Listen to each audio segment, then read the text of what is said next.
Shalom, perkenalkan nama saya Firman I. Musa Sigalingging. Saya dari Sarjana Angkatan 2023. Saya akan menjelaskan pertanyaan dari UTS individu saya yang berupa video. Pertanyaannya adalah, bagaimana pandangan saya terhadap politeisme agama Hindu? Politeisme berasal dari bahasa Yunani, yaitu poli yang artinya banyak dan theos yang artinya Tuhan. Dan istilah ini pertama kali dipakai oleh penulis Yahudi Philo dari Alexandria untuk membantah orang-orang Yunani. Politeisme adalah bentuk kepercayaan yang mengakui adanya lebih dari satu Tuhan atau menyembah banyak dewa. Secara harfiah, berasal dari bahasa lawan dari paham ini adalah monoteisme, atau kepercayaan yang mengakui satu Tuhan. Para dewa politeisme sering digambarkan sebagai tokoh yang kompleks dari status yang lebih besar atau lebih kecil, dengan keterampilan individu, kebutuhan, keinginan, dan sejarah dalam banyak hal mirip dengan manusia atau antropomorfi dalam kepribadian mereka, tetapi dengan tambahan masing-masing kekuatan, kemampuan, pengetahuan, atau persepsi. Politeisme tidak dapat dipisahkan dengan bersih dari kepercayaan animisme lazim di kebanyakan agama rakyat. Para dewa dianggap sebagai manifestasi dari kekuatan alam. Konsep ketuhanan di dalam agama Hindu dibahas dalam Srada yang mengkaji keberadaan Tuhan secara jelas.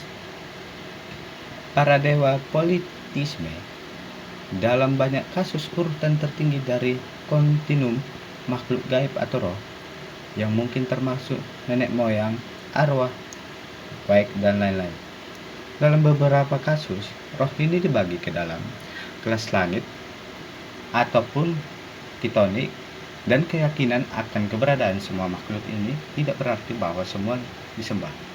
Dalam agama Hindu, konsep Trimurti dianggap sebagai suatu bentuk politeisme. Konsep politeisme ini didasari oleh materialisme yang bersifat naturalisme. Konsep politeisme ini berkaitan dengan banyak dewa yang dihubungkan dengan fenomena alam. Para dewa dianggap sebagai manifestasi dari kekuatan alam. Konsep ketuhanan di dalam agama Hindu dibahas dalam Srada yang mengkaji keberadaan Tuhan secara jelas. Dalam Srada, Tuhan dapat hadir dalam salah satu dari dua konsep, yaitu Brahman dan Trimurti.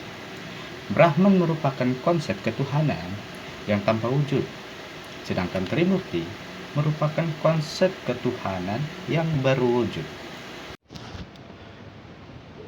Saya akan menjawab untuk pertanyaan yang kedua, gimana gagasan dari Mahatma Gandhi menggulirkan konsep bermasyarakat yang lebih menekankan pada aspek-aspek kesetaraan manusia sebagai kaum terlindas di India pada masa itu.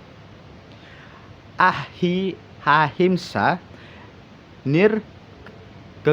kekerasan atau satyagraha, hartal, dan swadeshi merupakan ajaran Gandhi yang bersifat merdeka untuk membebaskan masyarakat India dari penjajah. Mahatma Gandhi juga mengajarkan bahwasannya dia juga telah membangun suatu pemikiran dengan paham kebebasan pada diri manusia untuk terlebih dahulu dengan ahimsa, yaitu tanpa kekerasan.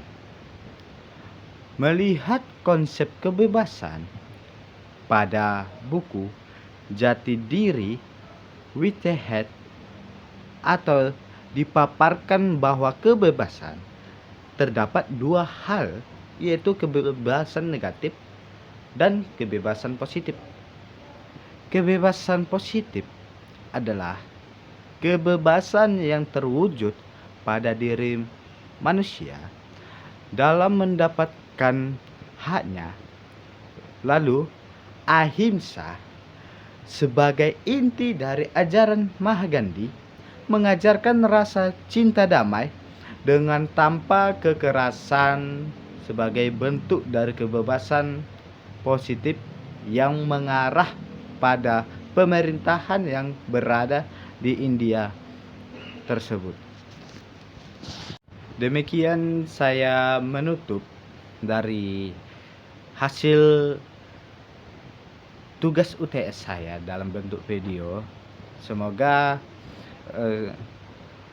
video saya dapat diterima oleh Bapak atau Ibu sekalian. Saya ucapkan terima kasih. Shalom.